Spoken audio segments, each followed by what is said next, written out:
Hello મિત્રો, જય શ્રી કૃષ્ણ। શ્રી કૃષ્ણ ભગવાન ગીતામાં કહ્યું છે કે તમે રોવો છો શા માટે? જે થવાનું છે તે તો થઈને જ રહેશે।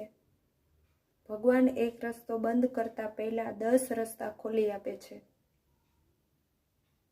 ઉનાળાની સિઝન આવે છે ને ત્યારે ઝાડ ઉપરના બધાય પાંદડા ખરી જાય છે અને સુકાઈ જાય છે, છતાં પક્ષીઓ પોતાની જગ્યા નથી છોડતા, કારણ કે એને ખબર હોય છે કે ફરી વરસાદ આવશે અને ફરી નવા પાંદ આવશે।